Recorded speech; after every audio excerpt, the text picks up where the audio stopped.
Assalamualaikum. Halo teman-teman. Perkenalkan, nama saya Maulina Nurahmadila. Di sini saya akan menjelaskan tentang pelajaran sejarah kebudayaan Islam, yaitu bahasa Banyumasan sebagai media dakwah di wilayah Banyumas. Adapun tujuan pembelajaran dari materi ini ialah menjelaskan sejarah masuknya Islam ke wilayah Banyumas melalui pendekatan budaya yang damai, mengidentifikasi karakteristik bahasa Banyumas atau bahasa Ngapak sebagai bagian dari identitas budaya lokal, mengevaluasi tantangan dan peluang dakwah berbasis budaya di era modern, merancang strategi dakwah kontekstual dengan memanfaatkan media digital dan bahasa lokal. Masuknya Islam ke wilayah Banyumas berlangsung secara damai, mengikuti pola umum penyebaran Islam di Pulau Jawa melalui pendekatan sosial dan budaya. Nah, penyebaran Islam dipengaruhi oleh pedagang Arab, India, dan Persia dan diperkuat oleh dakwah para wali songo seperti Maulana Malik Ibrahim. Wilayah ini pada awalnya merupakan bagian dari Kerajaan Majapahit yang setelah mengalami kemunduran membuka ruang bagi penyebaran Islam melalui jaringan perdagangan dan dakwah para ulama. Nah, salah satu bukti awal kehadiran Islam di wilayah ini adalah Masjid Zakat Tunggal di Desa Cikakak yang diyakini dibangun oleh Mbah Mustholik pada abad ke-19.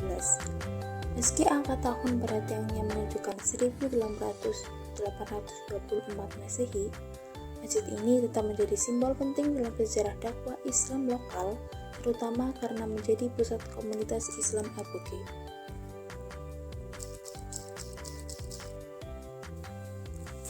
Kemudian, ada bahasa Banyumas sebagai identitas dan kekuatan dakwah. Bahasa Banyumasan yang dikenal luas dengan istilah Ngapak merupakan dialek lokal khas masyarakat Banyumas. Bahasa ini berkembang dari transisi bahasa Jawa kuna ke Jawa Pertengahan, dengan ciri khas pelafalan konsonan akhir yang jelas dan minimnya penggunaan unggah-ungguh atau tingkatan bahasa.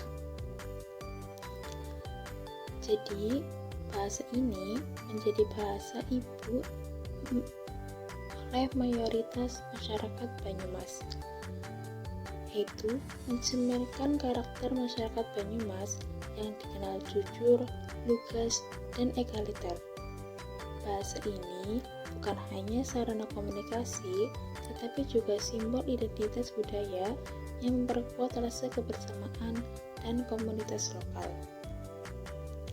Jadi, dengan kuatnya bahasa ini bisa menjadi media dakwah dalam menyebarkan agama Islam di wilayah Banyumas. Adapun tantangan dakwah berbasis budaya lokal, yaitu dakwah ini mempunyai tantangan tersendiri, terutama dalam hal keberagaman bahasa, pengaruh budaya modern, dan menurunnya minat generasi muda terhadap tradisi lokal. Oleh karena itu, diperlukan pendekatan dakwah yang kontekstual, yaitu dakwah yang menyesuaikan diri dengan karakter masyarakat. Penggunaan bahasa Ngapak dalam dakwah atau bahasa Banyumasan dalam dakwah menjadi solusi efektif karena lebih akrab di telinga masyarakat dan mampu menyentuh aspek emosional serta nilai-nilai lokal. Dakwah yang mengedepankan nilai-nilai keterbukaan, kebersamaan, dan komunikasi dua arah lebih mudah diterima daripada pendekatan yang bersifat normatif dan kaku.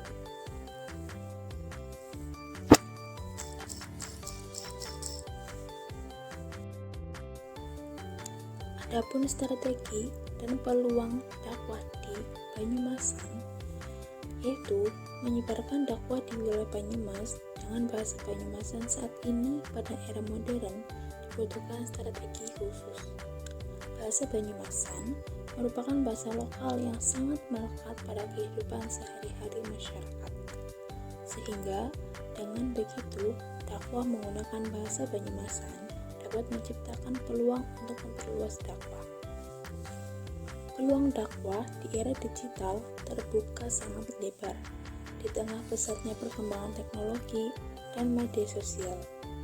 Bahasa Banyumasan dapat digunakan untuk menyampaikan pesan-pesan Islam melalui konten digital yang kreatif dan menghibur. Misalnya, dakwah melalui video pendek di TikTok atau YouTube yang menggunakan logat ngapak atau Banyumasan dan dikemas secara lucu tapi bermakna. Pendekatan ini memungkinkan pesan Islam tetap relevan dan menjangkau generasi muda tanpa kehilangan akar budaya lokal.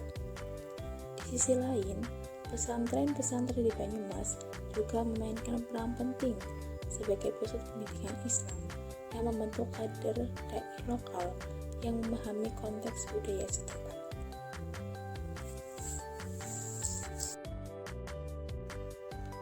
Jadi, kesimpulannya, bahasa Banyumasan memiliki peran strategis dalam dakwah Islam di wilayah Banyumas. Karena kemampuannya menyampaikan pesan secara lugas, akrab, dan sesuai dengan karakter masyarakat setempat.